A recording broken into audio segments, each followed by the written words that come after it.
Just so many great things from this game. Leafs legacy game.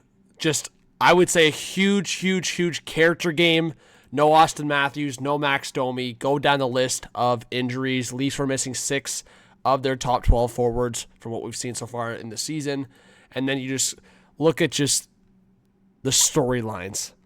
Fraser Minten getting his first NHL goal. John Tavares having his back. And I do post this new vid coming soon. So we're going to talk about this. Nick Robertson. Where is he going? Is that going to go down? I think there's a trade that could be happening. But my guy, Nikita, what a beauty. Back check, forward check, and pay check. Yeah. Unreal. Back check, forward check, paycheck. And to add to this, Fraser Minten's post-game interview. We got to watch this. NHL goal just so happened to be the game winner against the Vegas Golden Knights. I think your smile said it all after you scored, but I'm curious. I'm sure that's a moment that you dreamt of for a very long time. Did it feel like you anticipated it would? Yeah, it's a really special feeling. It's a dream come true to be out here, and to have it go that way tonight, it was unbelievable. You were one of the stars of the game, so you had to stay out a little bit late, but I just want to kind of paint a picture for the viewers. You walked in here, the door was closed, it opened up, the music's pumping, the guys kind of cheered for you. I'm curious, what does a moment like that mean to you?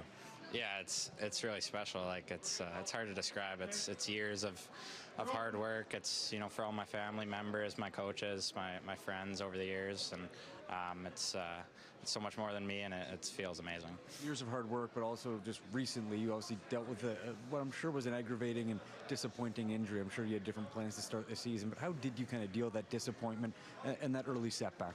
Yeah, I think, like you said, it was disappointing at first. Was planning to come in and have a good camp, and was proud of the summer I had. So a bit of a setback that throws you off, but once it happens, not much you can do about it. Just focus on the rehab and be ready for an opportunity like this. Fraser, thanks a lot for the time. Congratulations. Thank you. Thanks. Let's go, Fraser. Let's go. And then Joey Wool as well. Didn't like the hit. So I tried to harness that as well as I could, and I was pretty pissed after it, so I tried to. Yeah, so the Matthew Nyes hit. I mean, we're not going to go into that too much, but yeah, you know what? It's a conversation. Probably should have got something, but yeah, Nikita, Steves, Minten looking great. I think it really goes into the conversation of what's next for Nick Robertson. And there is a storyline out there right now that I think needs to be discussed. And it's completely this. Going back to the Morgan Frost conversation, Kevin Kurz, Flyers and Morgan Frost feel as though they are headed towards a breakup. I know other people, I'm sure, have talked about it. I will say, though, I brought this up in the offseason. I had brought it up last year. The Flyers and Leafs make so much sense in terms of different types of trades. I've always talked about how the California teams, it's just like Toronto's tethered towards the California teams. Well, they already made a trade with San Jose, the Timothy Liljegren to San Jose. I still think the Leafs could make a trade with Anaheim.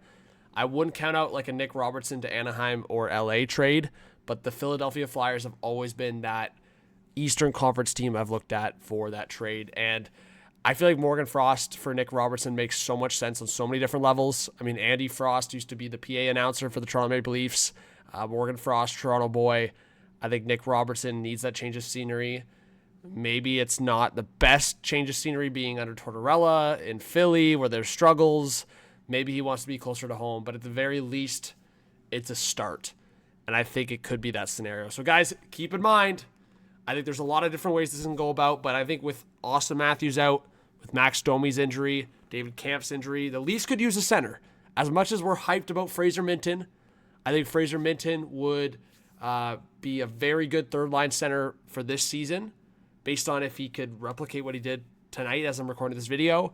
Pontus Holmberg looked great between Nylander and Nyes, but it's not hard to look good in between those two guys. But at the same time, Morgan Frost can play center, can play wing. I think he could be a guy that you utilize in the top 9, especially with Pacioretty potentially out long-term. I think Morgan Frost could be that guy that's acquired and doesn't take a lot to acquire and can be a guy that can put up half a point per game and be secondary scorer going into the playoffs. So Morgan Frost for Nick Robertson, guys. Let me know if you think this trade could go down. But based on everything that went down, the Leafs beating the Vegas Golden Knights 3-0, Joseph Wool shutout. As I'm recording this video, it might change in the next couple of days, in the next day or so. But as of I'm recording tonight, November 20th. The Toronto Maple Leafs are first in the Atlantic Division, so we're going to see what happens, but that's a trade scenario that I'm very confident makes so much sense and would not be surprised to see it happen. So subscribe, like, comment, notification bell. We'll see you guys on the next one. Peace.